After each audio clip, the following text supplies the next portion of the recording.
Hello, hello, and welcome to Saturday Soundbites. I'm your host, Veronica. So we're so excited to be here on Saturday Soundbites. We talk all things visibility strategy. We talk about advertising, marketing, public relations, branding, and how that all comes together to help grow your brand and get your message out there for your services or the products that you provide. We are here to connect you with experts that are going to get you the tools that you need to move your business forward. So I'm very excited about today's guest. But before we get started, I'm going to take care of some housekeeping. If you are listening on the podcast, make sure you hit subscribe.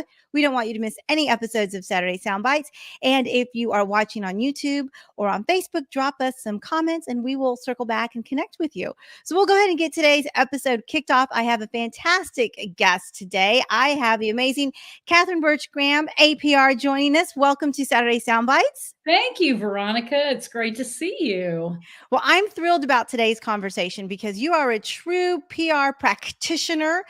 You've got the credentials, you've got the experience, and you have got some great tips and strategies today that are going to help folks remember what it is we need to be doing when we're talking about our messaging. But before we get started, tell us a little bit about yourself.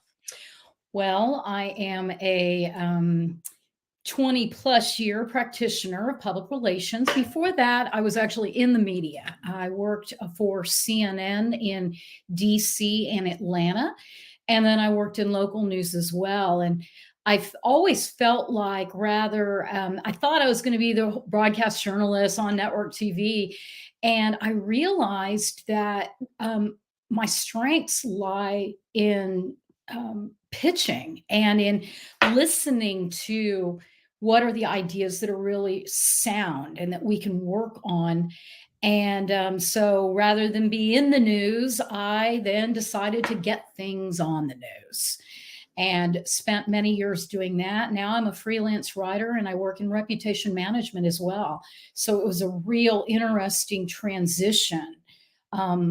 I teach at Lamar University. I've taught at University of Houston as well, and just kind of passing along some of the skills that I've gathered over the last couple plus decades. Yeah, we don't need to be exact. It's okay. Good. I'm quite comfortable with that. That's great. Well, let's talk about that. So most of our audience that tunes into the show are either entrepreneurs. Some of them have a corporate background. Many of them have a corporate background, but they're moving into this new space. And so a lot of folks are doing it on their own, or they're brick and mortar businesses and they're still doing it on their own. Mm-hmm. So I know that there's a lot of resources online to get news attention, to land some earned media, but you've got some really core essential tips for folks that are going to really help us narrow down how it is we need to be managing our media relations. So start telling us about that. Well, a friend of mine who I call a media relations guru, Leslie Friedman, she and I were talking, and she came up with this top 10 list of expert media relations. And really, it came from David Letterman's top 10 list. And I thought it was interesting. She and I talked about it ad nauseum. I changed a couple of them to be for the digital age. But the long and short of it is that the fundamentals of working with the media and getting the message out. Media is no longer trained journalists. They are folks who are blogging or doing podcasts. Some of us are journalism majors, but some of us aren't. So the understanding what needs to be furnished to them, how to cultivate those relationships, none of that has changed in the last 30 years, in my opinion. Mm-hmm. And as someone who actually works with entrepreneurs and doing their strategic communications, I've got a frontline seat to this. And it is just super important to follow certain fundamentals. Mm-hmm. Mm-hmm. Absolutely.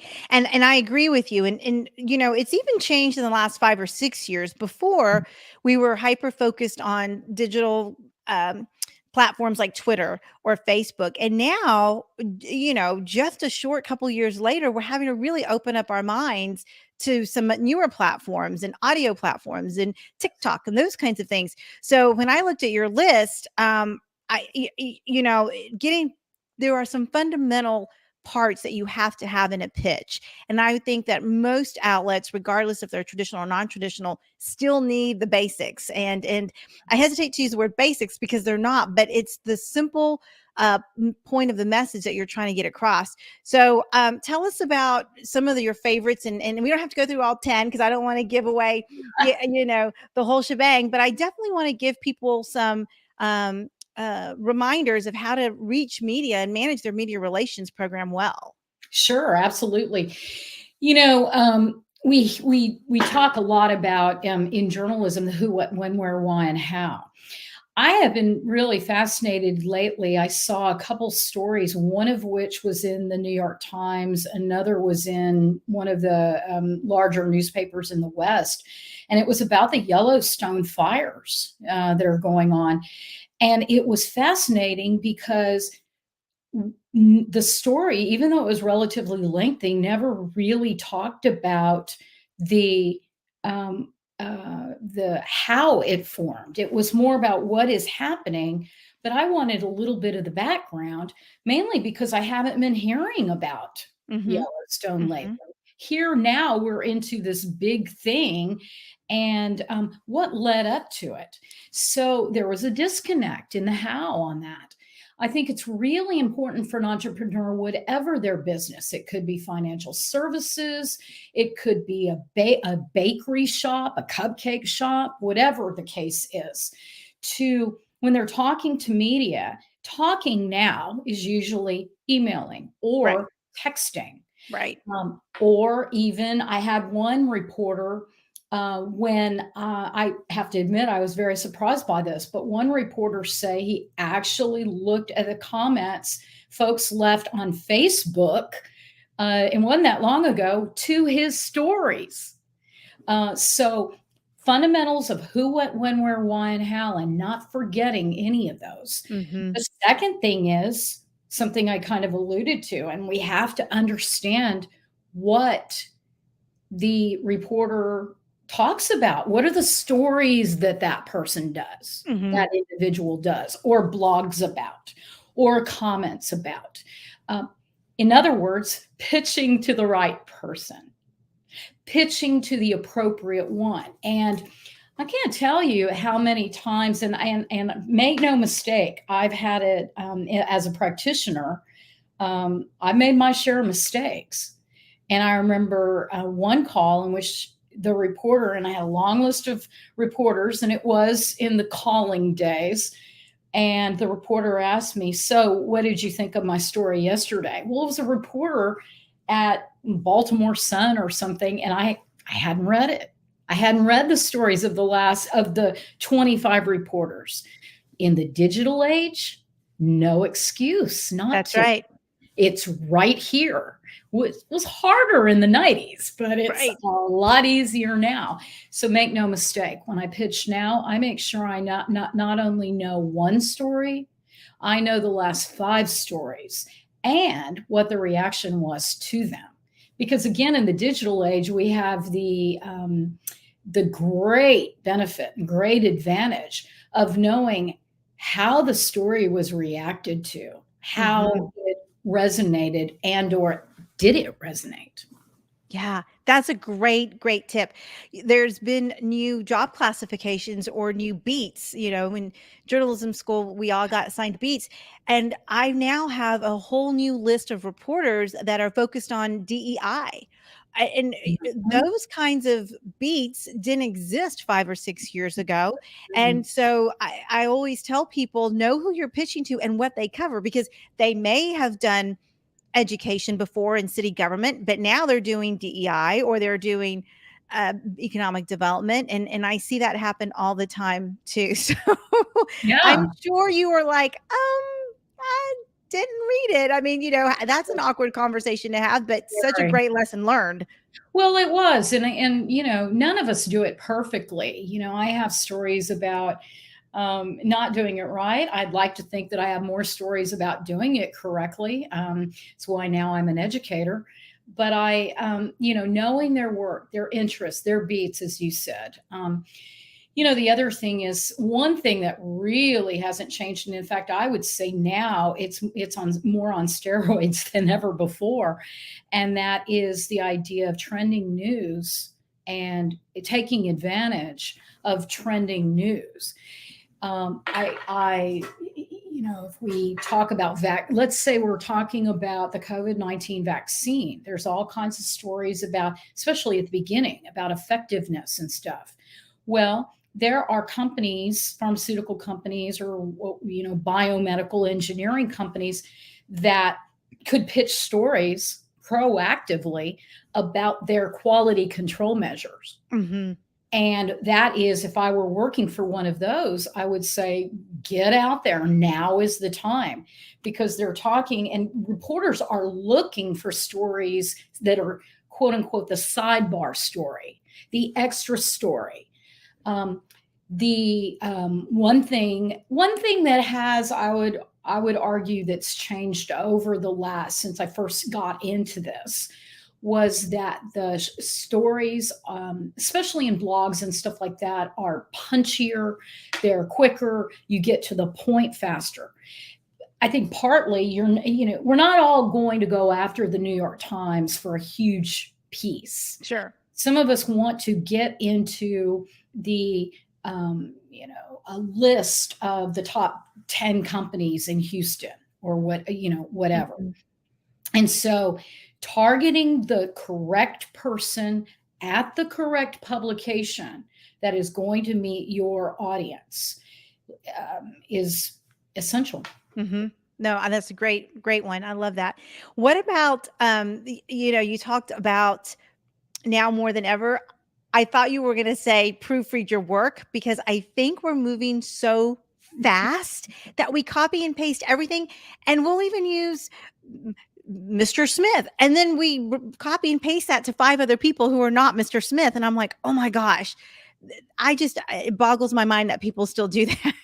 I know.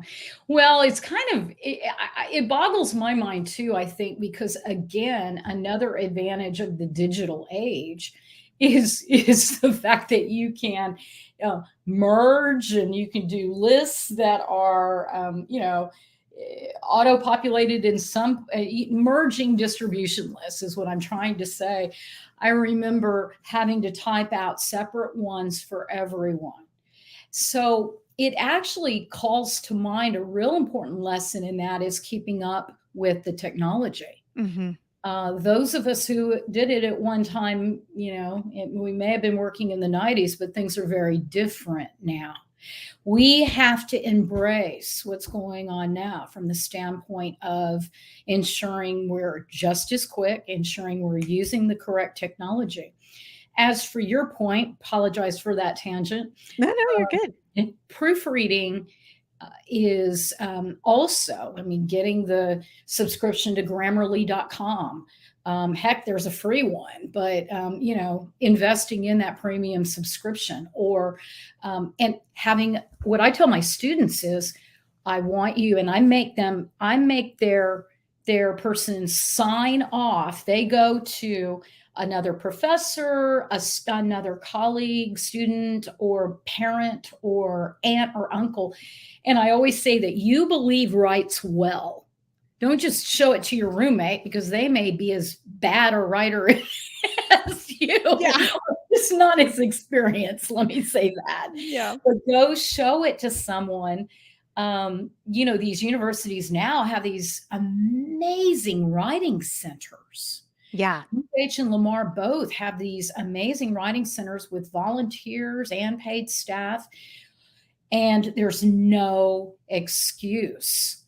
Now, I understand that this is where social media and texting is a bit of a disadvantage. Mm-hmm. Because candidly, I get emails from students that have you as just the one, and they're talking to their professor, and that's just not appropriate. It would be like me addressing a reporter that way in an email. So I do have to teach the differences between a instant message, a text, an email, and a written letter. Now, we don't pitch by letter anymore, Right. but on occasion we'll write a letter. So, Sure. yes, a long way of saying that proofreading is next to godliness. Yes, I agree. I concur. So, talk to us a little bit about deadlines. What do people need to know about reporter deadlines? We used to talk about a 24-hour news cycle. Is that still true? How should we be managing those expectations when we're working with reporters? Well, as you well know, um, 24-hour news cycle. In fact, it started, I'm kind of proud to say, because of the place I worked. Hmm. When I started working at CNN in Atlanta, it was pretty, it was a pioneer kind of thing, because Turner knew. Ted Turner knew that folks wanted to be able to turn on the TV if it's 2 a.m. and learn what's happening, let's say, in the first Iraq War. And in fact, that's what got him. And Hmm. we used to wait. I know, and some of the younger people listening won't remember, but we used to wait till 5:30 Central Time, 6:30 the other time zones, to watch the news. I'm shocked by that. I know, blows my mind. And so radio, in fact, had an advantage over television at the time. Well, now, of course, doesn't matter. You can find it anywhere. But the problem that happened with it is that because the deadline isn't today at 4, it's in 10 minutes from now.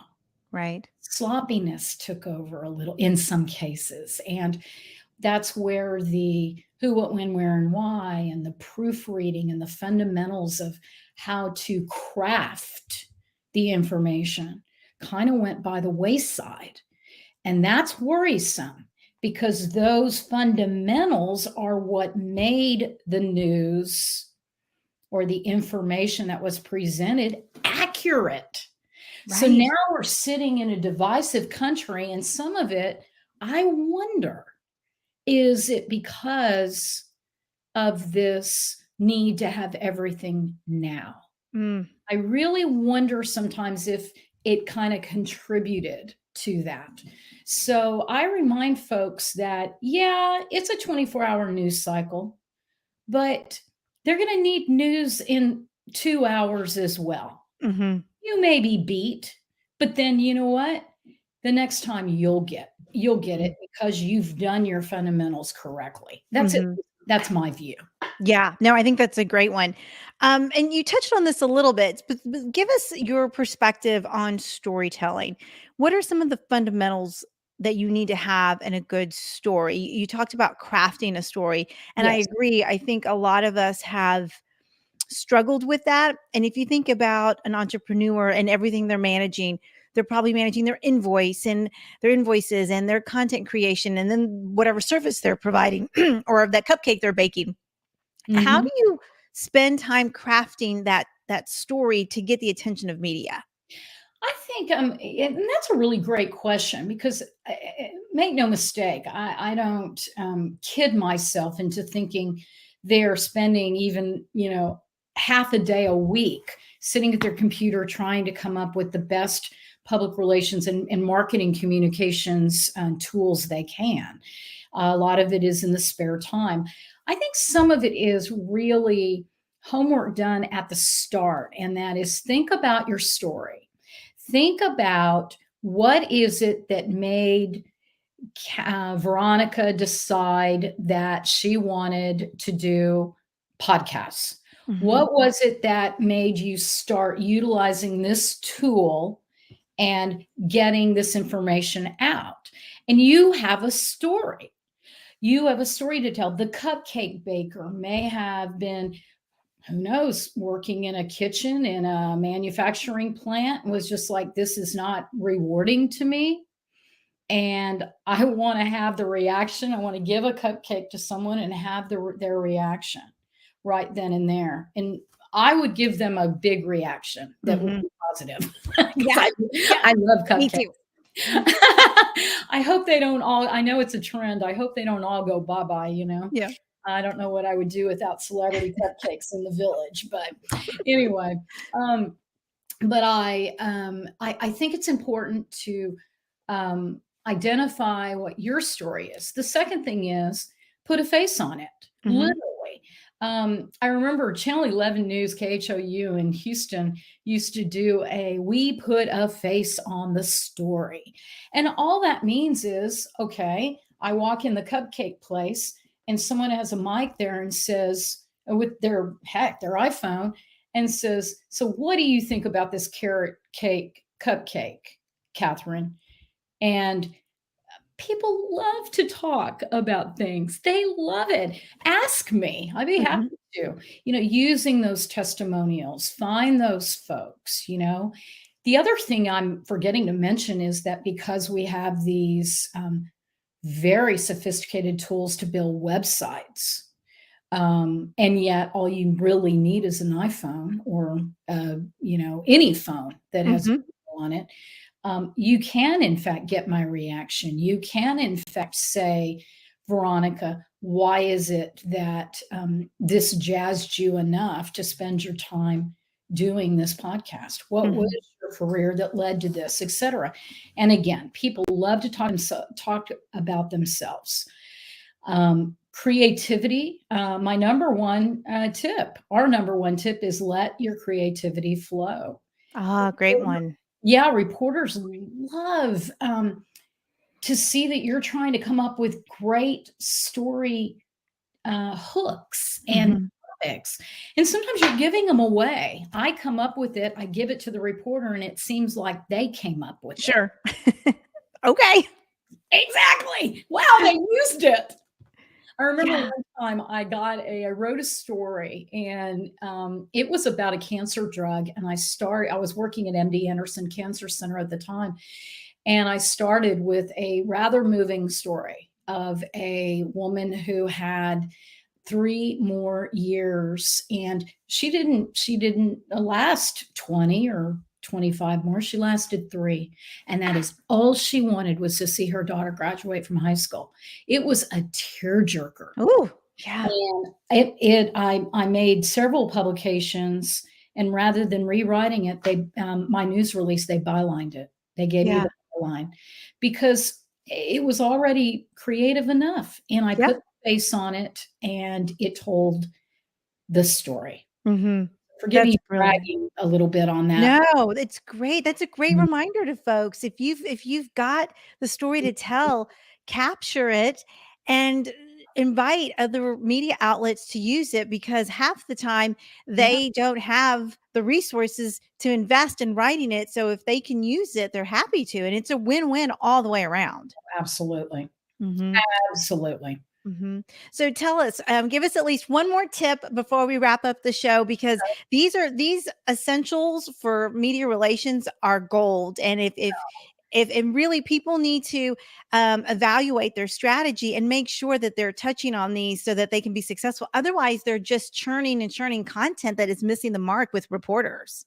Exactly. And I will be briefer on this answer because I want to give you two. And that is, the first one is that I think it's really important to remember that one thing has changed, and that is that a lot of times, I'm not saying never, but a lot of times we're not writing full out formal press releases Mhm. or news releases. We are typically putting that same content into an email pitch. Mhm. Now, I think it's really important the thing is, though, they are briefer now. They're not these 2-page things, double spaced, etc. Finally, my most important tip is the idea of never crying wolf about newsworthiness. What do I mean by that? I mean that if you're trying to build a relationship with a reporter that covers your thing, you Mhm. do water pumps, you oil and gas something, and you pitch regularly, let's say, to a reporter at the Houston Business Journal. and the business journal hasn't covered you yet, but you really, really want to get that story and or maybe even the small business profile. Well, don't call with non-stories because it only wastes the reporter's time.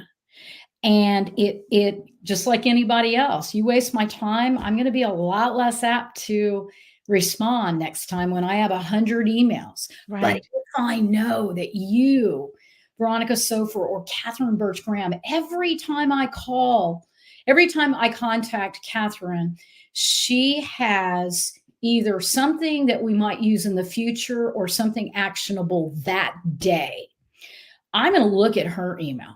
Right. And that goes to that whole cultivating the relationships, just like we do in our personal lives. The ones we pay, the ones we spend time with, the ones we call back when they call us or text back, Yeah. the ones that we engage with in a productive manner. Those are the folks that you're going to be able to turn to, and you may even be able to turn to them when times are tough and there's a crisis on your Mhm. hands, and Mhm. they'll be a lot more open and oh, merciful. Yeah, it's in true. It's so true. Yeah. Yeah, yeah, it's building relationships and building rapport. Absolutely. yes. Man, that's a golden one. That's an absolute golden one. Don't cry wolf. Love it. Never cry wolf. Never cry wolf. Of course, they say never, but just Yeah, be careful about it. And just for the record, this is another one that I learned the hard way. Okay.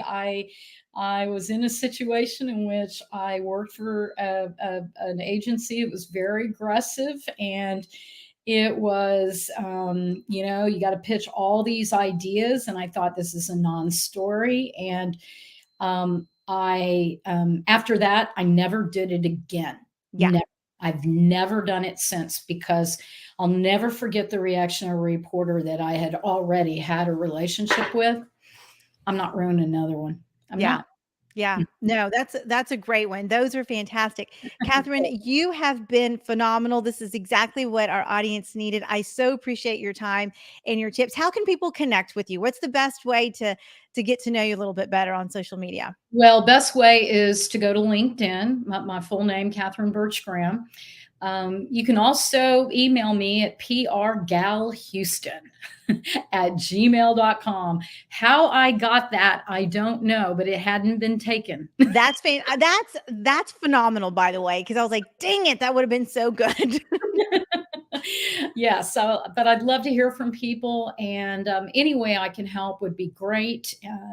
Thank you. Thank you for having me on, and for asking such, really well crafted questions. I appreciate it. You're very welcome. Well, thanks so much, and we'll talk soon. Sounds good. All right. Bye. All right, folks, that wraps up this episode of Saturday Soundbites. Be sure to connect with Catherine Burch Graham. She's fantastic, and she has such great knowledge and expertise that if you are looking for some support or some resources, connecting with her is going to be exactly what you need to do. So let's wrap up this episode. If you are listening on the podcast, make sure you hit subscribe. We don't want you to miss any episodes. And if you're watching on YouTube or Facebook, drop us some comments, and I promise that Catherine and I will go back and connect with you. So with that, I'm going to wrap up this episode by sending you